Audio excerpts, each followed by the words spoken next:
کہ یہاں جو انصار تھے مدینہ المنورہ کے، یہ اوس و خزرج تھے، قبیلہ اوس قبیلہ خزرج سے تعلق رکھتے تھے، اور ان دونوں کا تعلق ملک یمن سے تھا۔ رسول اللہ صلی اللہ علیہ وآلہ وسلم نے اہل یمن کو ایمان کی بشارت سنائی، اور بے شمار فضیلتیں ان کے سلسلے میں وارد ہوئی ہیں احادیث میں بھی، اور رسول پاک صلی اللہ علیہ وسلم کے جانشینوں نے اپنے واقعات میں بھی اس کا ذکر فرمایا۔ باہر گئے حضرت عیسیٰ مسیح علیہ السلام کی انصاری 33 سال میں صرف 12 حضرات تھے۔ فلما احس عیسیٰ منهم الکفر قال من انصاری الی اللہ قال الحواریون نحن انصار اللہ آمنا باللہ واشهد بأننا مسلمون ربنا آمنا بما أنزلت واتبعنا الرسول فاكتبنا مع الشاهدين ومكروا ومكر الله والله خير الماكرين۔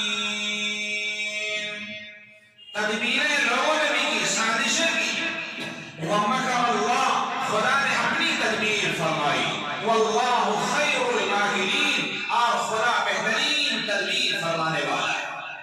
لوگوں نے جو سازشیں کی وہ یہ کہ حضرت عیسیٰ مسیح کے خلاف مقدمہ چلایا پھانسی کا، اور اس مقدمے میں ان کے مطابق حضرت عیسیٰ مسیح علیہ السلام مجرم قرار دیے گئے۔ نتیجہ یہ ہوا کہ آپ کو جیل میں ڈالا گیا۔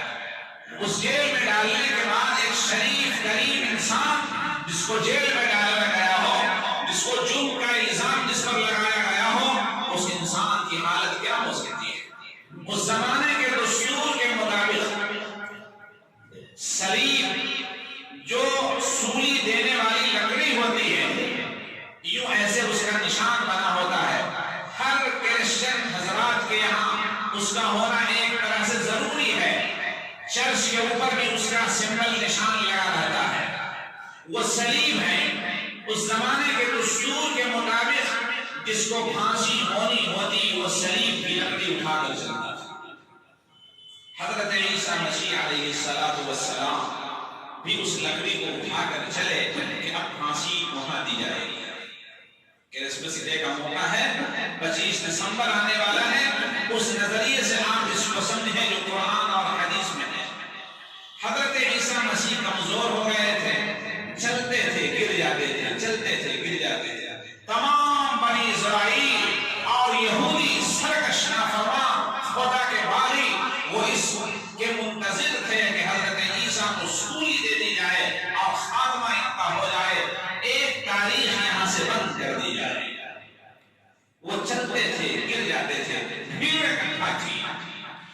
ایک انہی کے ہم شکل انسان تھا جو تمام یہودیوں میں زیادہ پرجوش تھا۔ وہ دیکھ رہا تھا کہ اگر یہ وقت میں نہیں پہنچے تو سولی کا جو عمل ہے وہ ان کے ساتھ نہیں ہوگا، وہ ٹل جائے گا۔ لہذا اس نے کہا کہ میں اس لکڑی کو اٹھاتا ہوں اور اس منزل تک لے چلتا ہوں۔ وہ اٹھایا، چلنے لگا، بھیڑ اسی کی طرف چلنے لگی۔ چونکہ دستور کے مطابق وہ لکڑی وہ اٹھائے گا جس کو سولی دینی ہے، بھیڑ اسی کی طرف چلنے لگی۔ کچھ لوگ ادھر بھی ہو گئے، اکثریت اس کی طرف ہو گئی۔ اسی بیچ میں معاملہ گڑبڑ ہو گیا۔ قرآن کہتا ہے وَمَا قَتَلُوهُ وَمَا صَلَبُوهُ وَلَكِنْ شُبِّهَ لَهُمْ وَإِنَّ الَّذِينَ اخْتَلَفُوا فِيهِ لَفِي شَكٍّ مِّنْهُ مَا لَهُم بِهِ مِنْ عِلْمٍ إِلَّا اتِّبَاعُ الرَّذِّ وَمَا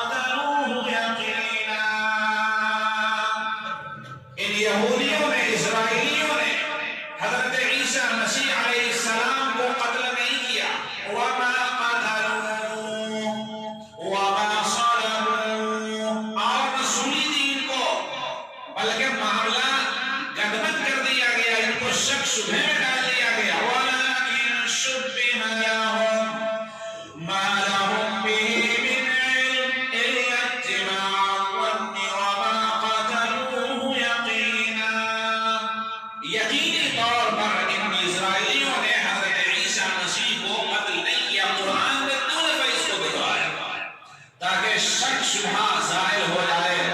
اگلی بات جو کہی فَرَفَعَهُ اللَّهُ إِلَيْهِ، بلکہ اللہ نے زندہ زمین سے آسمان پر اٹھا لیا۔ ایک جگہ قرآن نے یہ کہا چھٹے بارے میں، تیسرے بارے میں قرآن نے اور وضاحت کے ساتھ کہا یہ اِذْ قَالَ اللَّهُ يَا عِيسَىٰ، یاد کرو اس وقت کو جب خدا نے کہا کہ اے عیسیٰ انی متوفیک ورافعک الی، میں تجھے پورا پورا لے لوں گا۔ توفین کے معنی پورا پورا لے لینا، پورے وجود کے ساتھ میں لے لوں گا آپ کو۔ اور توفا کے معنی موت کے بھی ہوتے ہیں جس سے وفات کا لفظ بنتا ہے۔ قرآن میں نیند کو بھی موت سے تعبیر کیا گیا ہے۔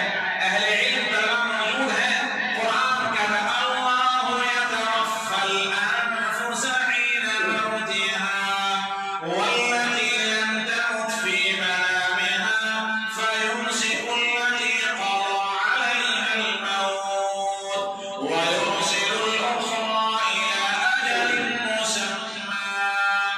تو توفا موت کے لیے بھی استعمال ہوتا ہے، اور توفا کا معنی پورا پورا لے لینا۔ اللہ یتوفی الانفس حین موتها، انی متوفیک اے عیسیٰ میں تجھے پورا پورا لے لوں گا۔ ورافعک الی، اور اپنے پاس تجھے اٹھا لوں گا۔ ومطہرک من الذین کفروا، اور ان کافروں نے، ان یہودیوں نے جو تیرے اوپر الزام لگایا، کبھی تیری ماں کے اوپر، کبھی پیدائش کے اوپر، کبھی تیری ذات کے اوپر کہ یہ نبی نہیں، یہ غلط انسان ہے، نعوذ باللہ من ذالک۔ مطہرک من الذین کفروا، ہم ان تمام کا خاتمہ کر دیں گے، پاک اور صاف کر دیں گے، مطہر اس کی تطہیر کر دیں گے۔ کثرت الالفاظ تدل علی کثرت المعانی، طہارت الگ ہے، تطہیر الگ ہے۔ طہارت کے معنی پاکی صفائی، تطہیر گھرس کر پاکی اور صفائی حاصل کرنا اور اس کا استعمال کرنا۔ مطہرک من الذین کفروا، حضرت عیسیٰ کے لیے خدا نے کہا مطہر میں تجھے کر دوں گا۔ پانی طاہر بھی ہوتا ہے، پانی طاہر مطہر بھی ہوتا ہے۔ آپ نے الفنون میں سر میں پڑھا ہوگا، طاہر تو پانی وضو کے بعد بھی ہوتا ہے، مطہر نہیں ہوتا۔ یعنی ہر طاہر مطہر نہیں ہو سکتا، لیکن ہر مطہر وہ طاہر بھی ہوگا، مطہر بھی ہوگا۔ ہم نے جمع سالم اور صحیح میں یہ فرق کو واضح کیا نا آپ کے سامنے۔ مطہرک من الذین کفروا، اے عیسیٰ میں تطہیر کر دوں گا تمہارا۔ بہرکیف اللہ نے ان کے درمیان سے زندہ آسمان سے اٹھا لیا۔ آج بات یہ کرنی تھی اور اس کے آگے بس 2-3 منٹ کا وقت اور چاہیے آپ کو، آپ سے۔ حضرت عیسیٰ مسیح علیہ السلام صحیح سالم آسمان پر زندہ فرشتے کے ذریعے اٹھا لیے گئے۔ شبہ لہم، شک شبہ میں ڈال دیا گیا ان کو۔ وہ شخص جو پرجوش ان کا ہم شکل تھا اس کو سولی پہ چڑھا دیا گیا، جو شیطان تھا بیچ میں اس ابلیس کو سولی پہ لٹکا دیا گیا اور کام تمام کر دیا گیا اس کو۔ 500 سے 600 سال تک ان یہودیوں نے یہی پروپیگنڈا کیا کہ حضرت عیسیٰ کو میں نے سولی دے دی، سولی دے دی۔ کسی نے کہا قتل کر دیا، قتل کر دیا، سولی دے دی۔ تمام کرسچنوں کو جو حواریین تھے ان کے ذریعے سے دنیا میں پیدا ہوئے تھے کرسچن، اور یہ 12 ہی تھے، صرف 12 تھے، جیسا کہ دور منصور 12 میں اس کی تشریح ملتی ہے۔ ان تمام نے یہ بات جو پھیلائی کہ حضرت عیسیٰ کو ان لوگوں نے نہ جانے کیا کیا کیا۔ اللہ نے 600 سال کے بعد جب رسول پاک محمد عربی صلی اللہ علیہ وسلم کو اس کائنات میں بھیجا تو یہ راز فاش ہوا کرسچنوں کے سامنے، جو کرسچن وہ بھی اندھے میں اندھے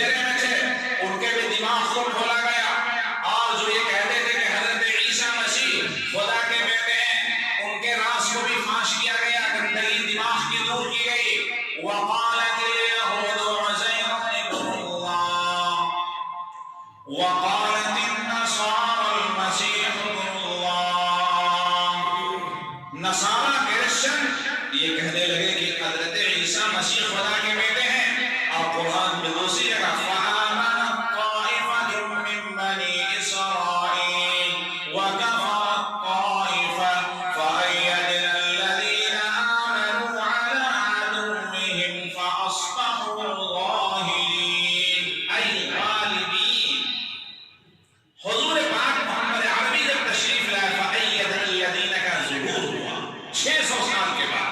قرآن کھول کر بیان کر دیا کہ نہ قتل ہوئے نہ سولی پہ آئے، زندہ آسمان پہ اٹھا لیے گئے.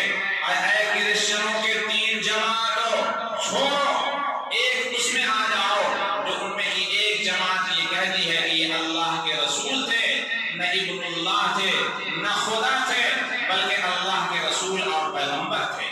قرآن پاک نے حضرت عیسیٰ مسیح علیہ السلام کے نشانات اور ان کی تشریحات اتنے زیادہ بیان فرمائے ہیں کہ آپ طالب علم کے سامنے ایک طالب علم عرض کر رہا ہے کہ پورے قرآن پاک میں اتنا زیادہ تفصیلی بحث کسی نبی کے سلسلے میں اللہ نے نہیں فرمایا، اور نہ رسول پاک صلی اللہ علیہ وآلہ وسلم نے اپنے ارشادات کے ذریعے کسی نبی کی اتنی وضاحت اور تفصیل سے ان کا ذکر فرمایا ہے.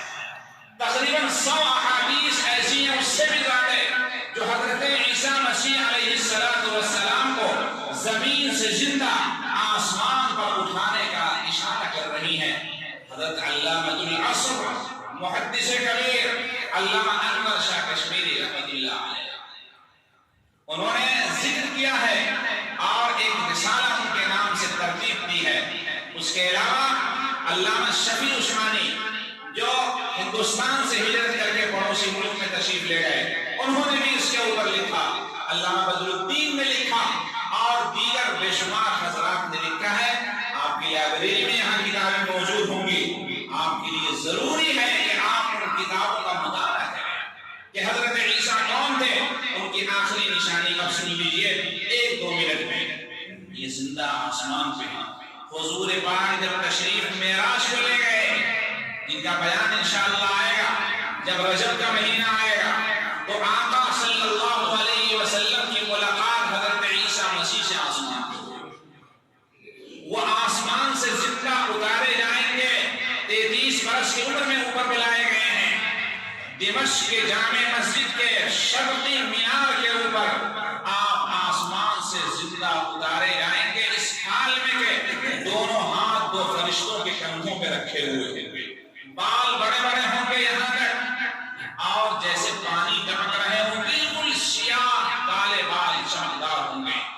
2 زرد لباس پہنے ہوئے ہوں گے، زرد مانا پیلے لباس پہنے ہوئے ہوں گے، اور ہاتھ میں ایک حربہ ہوگا جس سے دجال کا خاتمہ فرمائیں گے. دجال کے نکلنے کا وقت بالکل ہو چکا ہوگا بلکہ وہ نکل چکا ہوگا. حضور پاک صلی اللہ علیہ وآلہ وسلم کے تربیت کے مطابق یہ اپنا مذہب نہیں چلائیں گے بلکہ نبی آخر الزمان محمد عربی صلی اللہ علیہ وآلہ وسلم کے فالورین ہوں گے. آپ کی اختلاف فرمائیں گے اور پھر اس مینار سے زینہ سیڑھی لگا کر زمین پر آپ تشریف لائیں گے. نماز کا وقت ہو رہا ہوگا، لوگ سب بندی کر چکے ہوں گے. حضرت امام مہدی علیہ السلام نماز پڑھانے کے لیے مصلی پہ تشریف لا چکے ہوں گے. جیسے ہی مڑ کر دیکھیں گے سب سیدھی کر رہے ہوں گے کہ حضرت عیسیٰ مسیح تشریف لا چکے ہیں، فوراً پیچھے ہٹیں گے اور آپ کو آگے بڑھائیں گے. حضرت عیسیٰ مسیح علیہ السلام ان کی پشت پر پیٹھ پر فرمائیں گے اور ان کو حکم فرمائیں گے کہ امامت آپ فرمائیں. اس کے بعد جب باہر نکلیں گے مسجد کا دروازہ کھولا جائے گا تو پھر دجال پہنچ چکا ہوگا. پوری دنیا میں گھوم پھر کر کے اپنے دجل اور مکر و فریب کو ظاہر کر کے نہ جانے کتنے انسانوں کو جہنم تک پہنچا کر وہ پہنچے گا. حضرت عیسیٰ مسیح علیہ السلام اپنے اسی حربے سے جس کو لے کر اتریں گے اسی سے دجال کا خاتمہ فرمائیں گے، سر کچل ڈالیں گے، اس کا قتل کر دیں گے اس کو، اور وہ سرزمین جہاں پہ اس کا قتل ہوگا اس کو مقام لط کہا جاتا ہے۔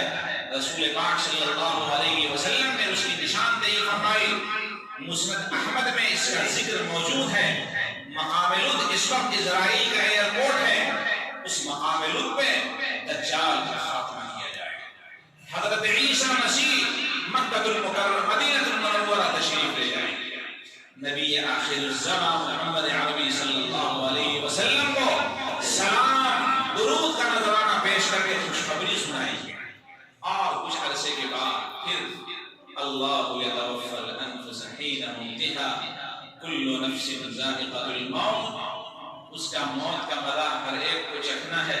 حضرت عیسیٰ مسیح علیہ السلام ان تمام پر زندگی گزارنے کے بعد قوم شعیب میں ان کی شادی ہوگی، بال بچے ہوں گے، وہاں جب تشریف لے جائیں گے تو موت کا وقت قریب ہوگا۔ 4 جگہیں ہیں آقا کے روضے میں، 4 جگہیں، 3 قبریں بنائی جا چکی ہیں، 3 قبریں بنائی جا چکی ہیں۔ ایک آقا کی ذرا سا پیچھے لیفٹ سائیڈ میں حضرت ابو بکر صدیق کی، ذرا سا پیچھے لیفٹ سائیڈ میں حضرت عمر فاروق کی، اور ایک جگہ خالی ہے حضرت عیسیٰ مسیح علیہ السلام کو وہیں دفنایا جائے گا۔ احادیث کے مطابق یہ سارا موجود ہے۔ اب ایک بات اور عرض کر دوں میرے عزیز طلبہ، جو آپ کے لیے بہت ضروری ہے اور سمجھنا بھی اس کا آپ کے لیے انتہائی لازم ہے۔